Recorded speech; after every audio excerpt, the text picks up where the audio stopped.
Hey everybody, it's Miss Patrick.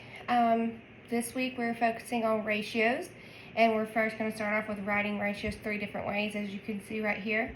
So we're just going to do one example of this together because this is something that we focused on all year and it's pretty easy. So let's just go ahead and do this first example, and then we're going to move on to finding the missing value, and we have a few examples for that. So this first one says, a doggy daycare has a ratio of 25 big dogs to 14 small dogs. Number 1 says, what is the ratio of big dogs to small dogs? So we're going to have to look at our problem, and we're looking for big dogs to small dogs. So this says 25 big dogs, so we've got to write 25 first. Remember, there are 3 different ways to write a ratio, and we're going to talk about all 3 ways to write it right now, and we're going to make sure we write our answer using all 3 ways. So the first way is with the word 2. So we're going to find big dogs, which we said is 25, 2, and then it says small dogs. We have 14 small dogs. Okay, so our ratio is 25 to 14, but we're going to write it all 3 ways. So we have the word 2, then we have it with a colon. Okay, and then the last way is as a fraction. So I'm going to write it over here, 25 to 14. Okay, so there's all 3 ways to write our ratio, 25 to 14 with a colon and then as a fraction. Okay, so number 2, using the same problem, it says, what is the ratio of small dogs to big dogs? So we have it reversed. We have to put small dogs first. So if we look at our problem, it says we have 14 small dogs. So we're going to write 14 to big dogs, which is 25. So it's just the reverse of the first problem. It's just backwards. So 14 to 25, that's the first way. Then we're going to use a colon, 14 colon 25. And then our last way is as a fraction. So we're going to have 14 over 25. Okay? So that's the 3 ways to write a ratio, and that's the only example we'll do of that. If you are still confused on how to write it, you can Google it, and there are plenty of examples to how to do that. That's pretty easy. Like I said earlier, we've done that throughout the year. So now we're going to go to finding the missing value. So you can see right here that we have a ratio for number 3, 3 to 10, and we're using the colon. We're not using the 2 or the fraction, which you can if you want. If you want to rewrite it using the word 2 or with as a fraction, that's perfectly fine. I think we just focused a lot on using the colon on this to find the missing value. So let's look at number 3. It says our ratio is 3 to 10, but if this were 40, what would this number be? Okay, so we're looking at 10 and changing 10 to 40. So remember, we can't add or subtract. We have to either use multiplication or division. So how do I go from 10 to 40? Well, we multiply by 4. So 10 times 4 is 40. Okay? So whatever we do on this side, we have to do the same exact thing on this side. So I'm going to take 3, and I'm going to multiply it by 4 because we multiplied this by 4. So 3 times 4 is 12. So if this ratio, 3 to 10, is equivalent or equal to 12 to 40, okay, because we multiplied both sides by 4, so if we multiply by the same thing, we're just making it bigger than the one we were given. It's the same value, okay? So let's look at number 4. Okay, so it's kind of opposite because the blank is on the other side, so we're still going to be doing the same thing.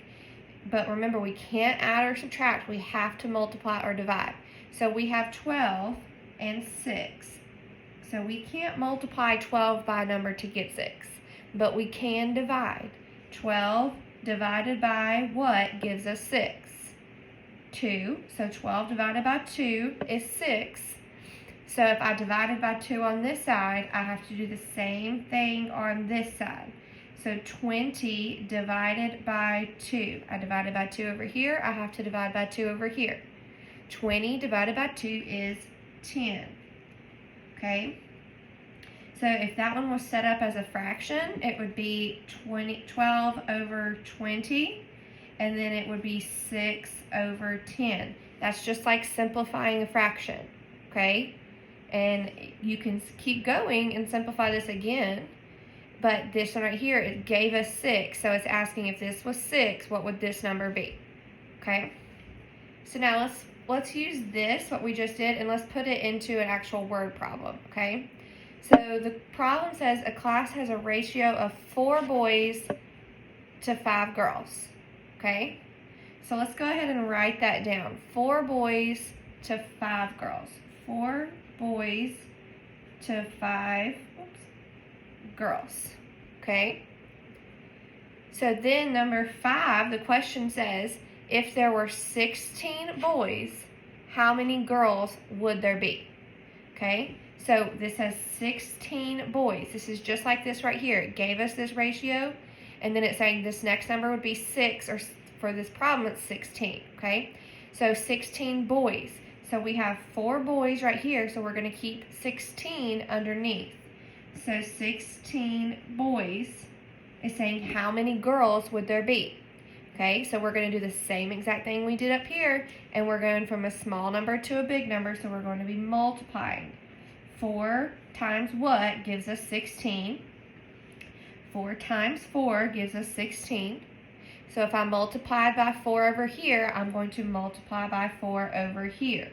So times 4, 5 times 4 would be 20 girls.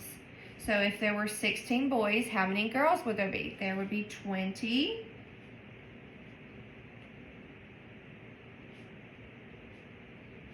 girls. Okay. So it gave us our ratio right here.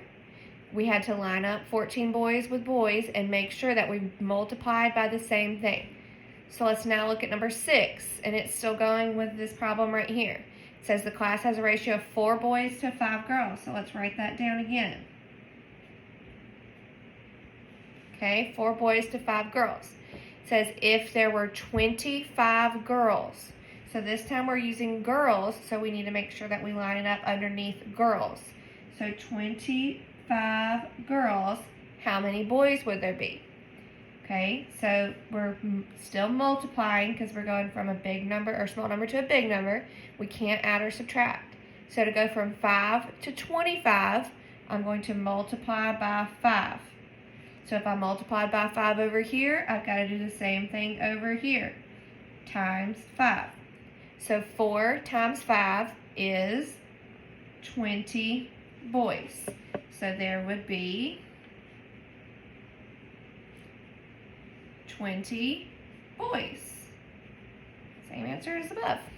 So there would be 20 boys. Okay, so this is just a quick recap of how to do ratios, of how to write them 3 different ways, and how to find the missing value. Okay, if you have any other questions, you can hop on to the WebEx during our office hours. You can find those on the Google Classroom, and you can get help from either me or Ms. Hoffman, or even any other teacher that's available during that time. They should all know how to do this. Again, if you can't, if you're doing this at night after the office hours and you don't remember how to do it, you can keep watching this video, or you can also Google it and find a bunch of examples that would help you to go over these problems again. All right, see you guys later. Bye.